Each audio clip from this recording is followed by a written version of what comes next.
According to the American Society of Addiction Medicine, the definition of an addiction is a treatable chronic medical disease involving complex interactions among brain circuits, genetics, the environment, and an individual's life experiences. People with addiction use substances or engage in behaviors that become compulsive and often continue despite harmful consequences. Prevention efforts and treatment approaches for addiction are generally as successful as those for other chronic diseases. Or in Google terms, the fact or condition of being addicted to a particular substance, thing, or activity. The most common addictions we know of are drugs and alcohol, but an addiction can stem from anything. Gaming, food, gambling, adult entertainment, shopping, and even our phones. Probably what you're using to watch this very video.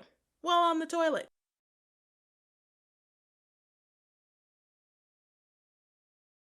I don't want to scare y'all with all the statistics and effects addiction has on people and how it can ruin personal relationships, so I'll leave those articles in the description for your own sanity. I'm also not a medical profession in any way, shape, or form, so I urge y'all, please do your own research and consult your doctors. I just wanted to talk about how Bridgette trying to beat her phone addiction mirrors the actual stages of recovery. But before we can dive into the close enough episode, Where'd You Go, Bridgette?, I have to explain exactly what phone addiction is. Brace yourselves, and if any of this is triggering for you, I'll leave a timestamp right here so you can skip ahead.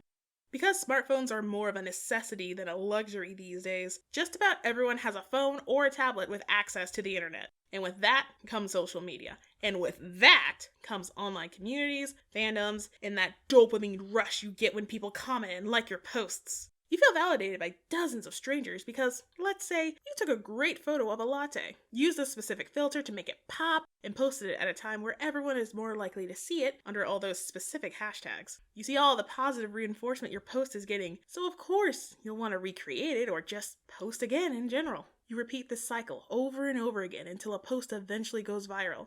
Now in the eyes of thousands, if not millions of people who are both loving and hating your post because the internet just got an internet. But it doesn't matter to you because you got what you wanted. But why stop there? If you made something that went viral once, well, it's bound to happen twice or even thrice, right? So you do it all over again because the reward chemicals in your brain are firing off like crazy and you love that feeling, but you have a hard time putting down the phone.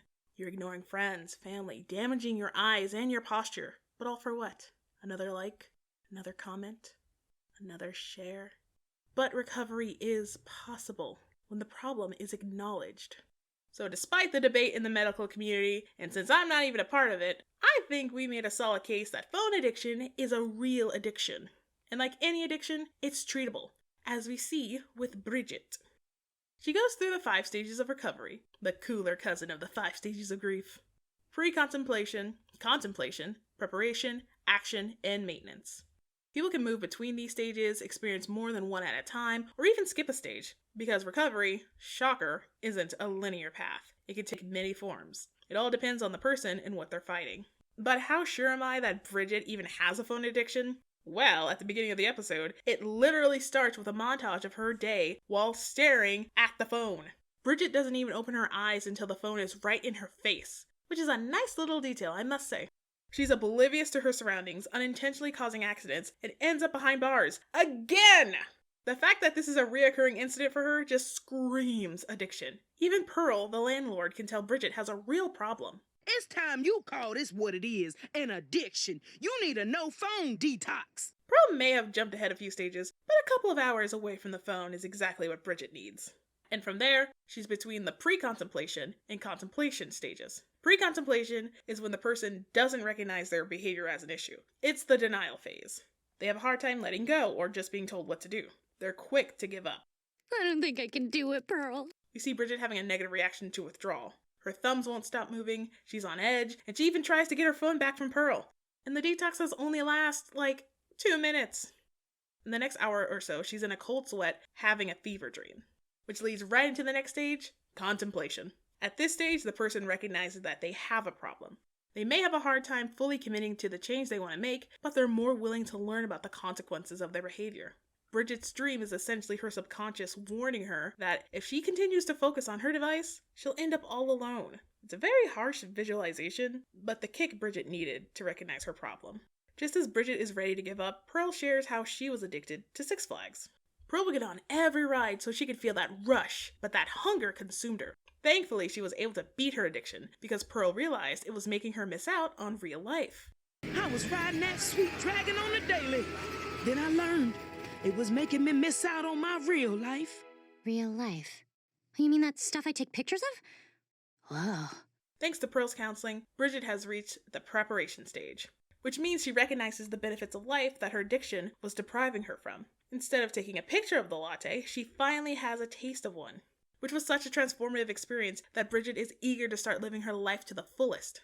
But that's gonna have to wait because while Pearl was helping Bridgette get clean, Josh, Emily, and Alex thought that she went missing, and that somehow spiraled to an angry mob of podcast listeners who believed that the three ate Bridgette.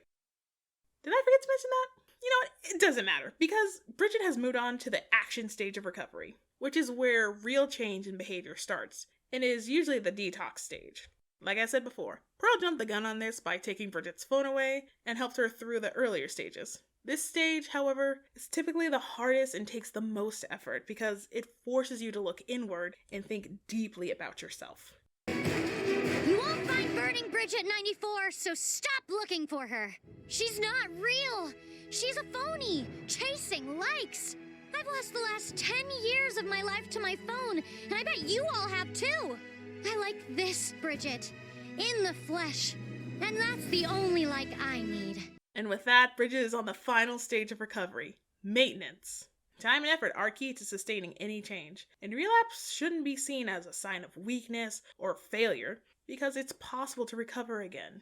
It may require a more specialized treatment, but improvement is always possible. Just look at Bridgette. I'm good. Where you going? I'm going to the bathroom. Without my phone.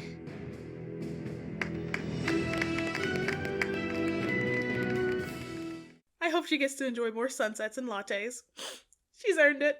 And that was Where'd You Go, Bridgette? Did it speedrun years worth of recovery in order to fit it in an 11-minute episode? Yes. But so what? At the end of the day, the message was clear. I could empathize with what Bridgette was going through, because just last year, I had an addiction to TikTok. When everything was shutting down, it felt like my life was on pause. So I used TikTok as a means to interact with people through my content. I'd check my phone damn near every hour for any new comments, likes, and seeing my following rise beyond anything I'd imagine.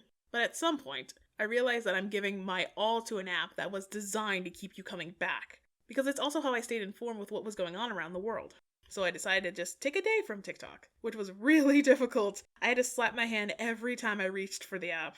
From there, I only checked TikTok up to 3 times a day, to eventually forgetting about the app altogether. Now I just use it to promote my YouTube channel.